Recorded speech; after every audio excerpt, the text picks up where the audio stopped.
নানিল ভাল ଅଛି କିଲୋ ନାନୀ ବୁଢୀ ଟିଏ ହେଇଗଲାଣି ମୋ ନନା କେତେ ଅସ୍ତି ମୋ ଭାଇ ନା ମ ଆଉ ପିଲା ଛୁଆ ତୋର ସବୁ ଭଲ ଶାଶୁ ଶ୍ୱଶୁର ଭଲ ଅସ୍ତି ସମସ୍ତେ କେମିତି ବ୍ୟବହାର ଦଉଛୁ କହ ନା ତ ଜଇ ଦଣ୍ଡି ଖଣ୍ଡି ଆଣି ଦେଇଛି ମତେ ହୀରାରେ ଏଟା ନେଇଯିବୁ ତୁଇ କଥା କଳେ ନାଇଁ ଲ ଝିଅ ତ ଜଇ ଆଣି ଦେଇଛି ପାଟି କରିବେ ମତେ ନା ରୋଜଗାରଟା କୁଆଡେ ଦେଲୁ କହ କିଲୋ ଘରେ ଛାଡି ଯାଇଛି ମୁଁ ଜାଣିଛି ମୋ ଝିଅ ବାରିଆଡେ ରାନ୍ଧି ପୁକଡା କାମ ରଖି ଦେଇକିରି ଆଇଲି ପନିପରିବା କିଣା କରୁଛି ଦେଖିଲା ବେଳକୁ ତୁତୁରିଆ ଆଇକିରି ବାରିଆଡେ ବୁଲିଛି କିରା କିରା ଆଣିଦେଲ ନାନୀ ବରା କରିକି ଆଣିଛି କାକରା କରିକି ଆଣିଛି ଆରିସା କରିକି ଆଣିଛି ପୁଣି ପଣସ ଅଡ଼ିଆ ଆଣି ଦେଇଛି ଆମ୍ବ ଦିଟା ଏ ତମ ଆଡେ ପଣସ ବୋଧେ ଆମ୍ବ ପଣସ ଭଲ ଲୋ ଝିଅ ରଞ୍ଜାଗୁରୁ ଯାତ୍ରା କଥା ମନେ ଅଛି ଯାତ୍ରା ଇଏ ମା ରାନ୍ଧି ହେଇଠୁ ଆଣିଥିଲ ଝିଅ ବଜା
ସ୍ୱାମୀ ଦେଖିଲି କୋଉଭଳିଆ ପାଟ ଶାଢୀ ଦେଇଛି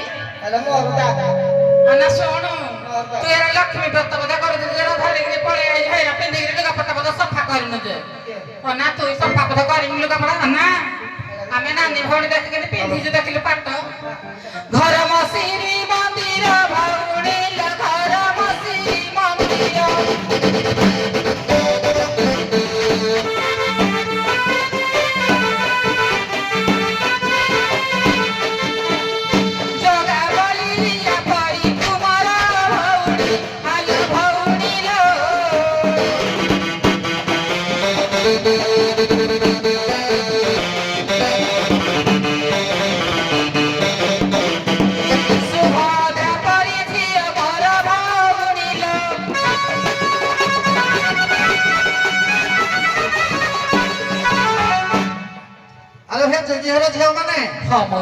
ଆପଣ କହିଲେ ଆପଣଙ୍କର ଘର ଶ୍ରୀମନ୍ଦିର କରୁଛନ୍ତି କିନ୍ତୁ ଆଜିକାଲି କଳିଯୁଗରେ ଜଗନ୍ନାଥ ବାପା ମା ମାନେ ସବୁ ବୃଦ୍ଧାଶ୍ରମ ଗଲେଣି ଆଜି এই ରାଧାଦେବପୁର ଗ୍ରାମ ଏକ ଶିକ୍ଷାବିଧି ଗ୍ରାମ। এই ଗ୍ରାମରେ ଅନେକ ଶିକ୍ଷାବିତ ଜନ୍ମଗ୍ରହଣ କରି ମାତୃ ପବିତ୍ର କରିଛନ୍ତି। ଆଜି କୁଲେଇପାଳ ଆଉ ସୁଲେଇପାଳ ମର୍ଦ୍ଦରାଜର କଳାକାରଙ୍କୁ ଯୋଗୀ ଆଣିକୁ ଏତିକି ମୋର ଅନୁରୋଧ କରିବି। ଆଜି ରାଧାଦେବପୁର ଗ୍ରାମରେ ଏମିତି ଗୋଟେ ନୀତି ଶିକ୍ଷା ବାର୍ତ୍ତା ଦିଅନ୍ତୁ ଯେ ଆଜିକାଲି ଯୋଉ ବାପା ମା ମାନେ ବୃଦ୍ଧାଶ୍ରମରେ ଯୋଉ ଦୁଃଖ କାଟୁଛନ୍ତି ଗୋଟେ ସେଭଳିଆ ବାର୍ତ୍ତାରେ ଦିଅନ୍ତୁ। ଆପଣ ଶାଶୁ ଶ୍ୱଶୁରଙ୍କୁ କେମିତି ସେବନ କରନ୍ତି, କେମିତି ପୂଜା କରନ୍ତି, ଦେବଦାଳୀ ପୂଜା କରିବେ, এইভাবে বড় আগ্রহ আছে।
ସିନା ଶାଶୁ ଶ୍ୱଶୁର ପାଦୁକା ସବୁବେଳେ ପାଉଛି, ଶାଶୁ ଶ୍ୱଶୁର ହଉଛନ୍ତି ମୋର ଚଳନ୍ତି ପ୍ରତିମା। ତେଣୁକରି ତୁଇ କେମିତି ଖାଇବା ପିଇବା ଟିକେ ତୁ ଟିକେ ଭଲ କରି ଖାଉଦେଲୁ। ତୁଇ ଶାଶୁ ଶ୍ୱଶୁରଙ୍କ କଥା କହିଲ ବି ଟିକେ ସ୍ୱାମୀ କଥା କହିବି। ହଁ ଝିଅ ଲୋ, ତୁଇ ନୂଆ ନୂଆ ବାହାଘର ହେଇଥିବୁ, ତୁଇ ସ୍ୱାମୀ ସେବା କଣ ଜାଣିଥିବୁ କି ନାହିଁ କେଜାଣି? ହଁ ଲୋ, ହଁ ହଁ ଶୁଣିଥାଲ ମାମା, କହ କହ। ଏବେ ଆମ କହିଦେଲି ଟିକେ ଭଲ କିନା। ଗଙ୍ଗାଧର ମେହର କହିଲେ ହଁ ସ୍ୱାମୀ ଗୁରୁ ସ୍ୱାମୀ ପରମ ବାନ୍ଧବ, ସ୍ୱାମୀ ସେବା ନାରୀ ଧର୍ମ।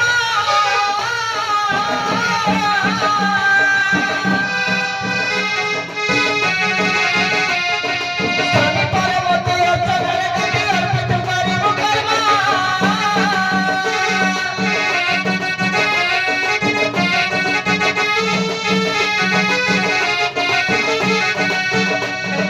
ସ୍ୱାମୀଙ୍କ ଭଜନ ପରେ ତୁ ବନ୍ଧିବୁ ସାଇବୁ ସାୟନ ପରେ।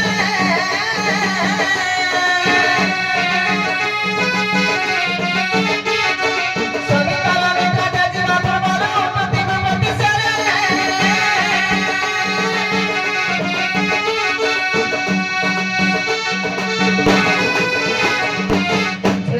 କହିଲେ ନାନୀ। ସ୍ୱାମୀ ଗୁରୁ ସ୍ୱାମୀ ପରମ ବାନ୍ଧବ, ସ୍ୱାମୀ ସେବା ନାରୀ ଧର୍ମ।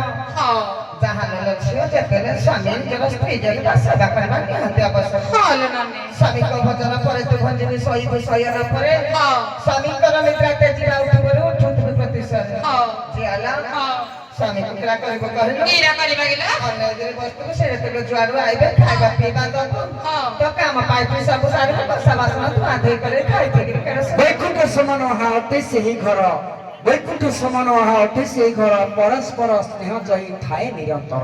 ଅର୍ଥପୁତ୍ର ପଶିଦସ୍ୟ ଭୂତ ଭାର୍ଯ୍ୟାତ ଥୈବଚ, ଅଭାବେ ସତୀ ସମ ସ୍ୱର୍ଗତ ସେ ବହି ତଳେ। ବାପ ପୁଅ ଶାଶୁ ବୋହୂ ଭାଇ ଭଉଣୀ ଏମାନଙ୍କ ଭିତରେ ସ୍ନେହ ଶ୍ରଦ୍ଧା ସମ୍ମାନ ଜାରି ରହିଥିଲେ ଘର ବୈକୁଣ୍ଠପୁର ସଙ୍ଗେ ସମାନ। ବଢିଆ ବାର୍ତ୍ତା, ବଢିଆ ସନ୍ଦେଶ। ଉଭୟ ଯୋଗୀ ମହାରାଜଙ୍କୁ ସଭା ତରଫରୁ ରସନ।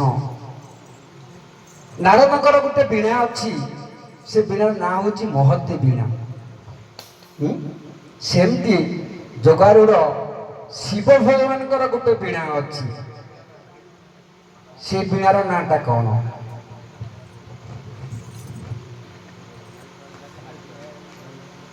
ସାରେ ସେ ବୀଣାର ନାଁ ହଉଛି ରୁଦ୍ର ବୀଣା। ରୁଦ୍ର ବୀଣା। ତମେ କଣ ଜାଣିଛ ବାବା?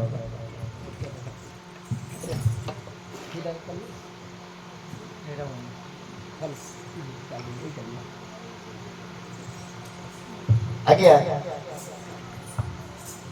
ରୁଦ୍ର ବେଳା ଗୋଟେ ପ୍ରକାର ଠିକ କିନ୍ତୁ ସାରଙ୍ଗ ବେଳା ବୋଲି ନା ଅଛି। ହଉ ଯାହା ଜାଣିଛ କହିଲ ଆଉ ଖୋଜିବା ଯୋଗ୍ୟାଙ୍କୁ ପ୍ରଶ୍ନ ସତରେ ଗୋଟେ କଥା ମୋର ମନେ ପଡ଼ିଯାଏ ତମେ ସ୍ୱାମୀ ସ୍ତ୍ରୀ ଖରାପ କେହି ଭାବିବାନି ବାସର ରାତିରେ ସମସ୍ତେ ଶପଥ କରିଛ ତ ତମେ କରିଛ ନା ନାହିଁ କରିଛ ଯିଏ କରିନି ତା ଘର ଭାଙ୍ଗିଛି ଯିଏ କରିଛି ତା ଘର ଯୋଡ଼ି ହେଇକି ରହିଛି କାହିଁକି ଚତୁର୍ଥୀ ବାସର ଚତୁର୍ଥୀ ରାତି କୁହାଯାଏ ନା ସେଇଦିନ ଚାରିଟା କଥା ସ୍ତ୍ରୀ ଦିଏ ସ୍ୱାମୀକୁ ସ୍ୱାମୀ ଚାରିଟା କଥା ଦିଏ ସ୍ତ୍ରୀକୁ ସେଇଥିପାଇଁ ତା ନାଁ ହେଉଛି ଚତୁର୍ଥୀ ରାତି ଯେତେ ଦିନ ପରେ ସେ ରାତି ଆସିଲେ ମଧ୍ୟ ତାକୁ ଚତୁର୍ଥୀ ରାତି କୁହାଯାଏ କଣ ପାଇଁ କଣ କଣ ଚାରିଟା ଜିନିଷ ସ୍ୱାମୀ ଦିଏ ସ୍ତ୍ରୀକୁ ଆଉ ସ୍ତ୍ରୀ ଦିଏ ସ୍ୱାମୀକୁ ଦେଖି ଯୋଗ୍ୟାଣୀ କହିଲ ଗୋଟେ ପଟ ସମସ୍ତେ ଅଛ ନାନୀ ତ କହୁଛି ମୁଁ ଆଗ ବାହା ହେଇଥିଲି ସେ ପଛରେ ବାହା ହେଇଛି ଜାଣିନି ବୋଲି ସାର୍ ଚାରୋଟି କଥା ହେଲା ଶାଶୁ ଶ୍ୱଶୁରଙ୍କର ସେବା କରିବା ଏବଂ ବଡ଼ ଲୋକମାନଙ୍କୁ ସମ୍ମାନ କରିବା ଆଉ ସ୍ୱାମୀର ସେବା କରିବା ଆଉ 7 ଜଣଙ୍କ ପାଇଁ ସାଥୀ ହୋଇ ରହିବାର କଥା ଦେବା ଶତଦୀପକୁ ସାକ୍ଷୀ ରଖି ସେଇଥିପାଇଁ ତ ସ୍ୱାମୀ ତତେ ଛାଡ଼ିକି ପଳେଇଥିଲା ଆଜ୍ଞା ମୁଁ କହୁଛି କୁହ ସ୍ୱାମୀ ଦିଏ ସ୍ତ୍ରୀ କି ବଚନ ଦୟା ଧର୍ମ କ୍ଷମା ସତ୍ୟ ଶାନ୍ତି ଦୟା ନାହିଁ ସ୍ତ୍ରୀ ଦିଏ ସତ୍ୟ ଶାନ୍ତି ଦୟା କ୍ଷମା ଆଉ ସ୍ୱାମୀ ଦିଏ ଧର୍ମ ଅର୍ଥ କାମ ମୋକ୍ଷ କାମ ମୋକ୍ଷ ଭାଗବତରେ ପଦ ପ୍ରକୃତରେ ଅଛି ଏହାର ମାର୍ମିକ ଅର୍ଥକୁ ଯେ ବୁଝିଥିବ ସ୍ତ୍ରୀ କହେ ମୁଁ ସତ୍ୟ କରୁଛି ଶାନ୍ତି କରୁଛି ଦୟା କ୍ଷମା ମୋ ଗୁଣ ତମର ହେଲା ଧର୍ମ ଅର୍ଥ କାମ ମୋକ୍ଷ ୟାକୁ ଯିଏ ବୁଝିକି ଯେ ଶପଥ କରିଛି ତା ଘର କେବେ ଭାଙ୍ଗିନି ତମେ କରିନା ବୋଲି ତମର ସ୍ତ୍ରୀ ଛାଡ଼ିକି ପଳଉଛି ସ୍ୱାମୀ ଛାଡ଼ିକି ପଳଉଛି ନା ହଉ ଆଗକୁ ପଳେଇବା ଆଜ୍ଞା ହଉ ପଚାରନ୍ତୁ ବଢିଆ କଥା ସଭା ତରଫରୁ ପ୍ରଶ୍ନ ଯେତେବେଳେ ନାରୀମାନେ ସ୍ନାନ କରିବାକୁ ଯାଆନ୍ତି ନାରୀମାନେ ସ୍ନାନ କରିବେ ସ୍ୱାମୀ ବିଦେଶ ଯାଇଥିବେ କି ଶ୍ୱଶୁର ନଥିବେ ଯେତେବେଳେ ନାରୀମାନେ ସ୍ନାନ କରିବେ ସେତେବେଳେ ତାଙ୍କ ମଥାରେ ସିନ୍ଦୁର ଲିଭିବ କୋଉ ଜାଗାରେ ସିନ୍ଦୁରଟା ରଖିକି ଗଲ ଯେ ତମେ ସଦବା ହେଇ ରହିଲ ହ୍ୟାଲୋ ସାରେ ଦୁଆର ବନ୍ଧର ଯୋଉ ଆମର ଏରୁଣ୍ଡି ଅଛି ସେ ଏରୁଣ୍ଡିରେ ରଖାଯାଏ ଆଉ ଗୋଟେ ପ୍ରମାଣ ଦେବି କାନିରେ ବି ଆମର ବାନ୍ଧିକି ରଖାଯାଏ ଆଉ ଗୋଟେ ପ୍ରମାଣ ଦେବି ଆଜ୍ଞା ଗୋଡ଼ର ଲକ୍ଷକଣାରେ ମଧ୍ୟ ରଖାଯାଏ ଯାହା ଜଣାଥିଲା ଚାଲେ ସେଟା ଧନ୍ୟବାଦ କିନ୍ତୁ ଆମ ଗୁରୁ ଯୋଉଠି କହିଛନ୍ତି ଯେତେବେଳେ ସ୍ୱାମୀ ଥିବେ ସମାନ ରଖିଥାନ୍ତୁ ଏ ଜଗନ୍ନାଥ ସଂସ୍କୃତିରେ ଆମର ବରିଷ୍ଠ କଳାକାର ବି ନିର୍ମାଣ ସାର୍ ଅଛନ୍ତି ଏପଟେ ଟୁକୁ ଭାଇ ଅଛନ୍ତି ରାମଚରିତ ମାନସ ଏଇ ବାଟ ମଙ୍ଗଳାରେ ଆମର ପ୍ରାଙ୍ଗଣରେ ଏ ବି ସବୁ ବର୍ଷ ଆଲୋଚନା ହେଉଛି ଯେତେବେଳେ ସ୍ୱାମୀ ଥିବେ ସ୍ୱାମୀ ସ୍ତ୍ରୀର ମଥାଟା ସ୍ୱାମୀ ପାଦରେ ଲାଗିବ ଯୋଉ ସିନ୍ଦୁରଟିକୁ ଲାଗିବ ଯେତେବେଳେ ସ୍ନାନ କରି ଆସିବେ ଆପଣ ସେ ସ୍ୱାମୀ ପାଦରୁ ମଥା ନେବେ ଯଦି ସ୍ୱାମୀ ଯଦି ବିଦେଶ ଯାଇଥିବେ ଶ୍ୱଶୁର ଥିବେ ତାଙ୍କ ମଥାରେ ବି ଏମିତି ମଥା ରଖି ସିନ୍ଦୁର ସ୍ନାନ କରିପାରିବେ ଧନ୍ୟବାଦ ହଉ ବହୁତ ବଢିଆ ଶିକ୍ଷଣୀୟ କଥା ପିଲେ ହେଲା ହଉ ଆଗକୁ ଯିବା ଆମର ଶବର ରାଜା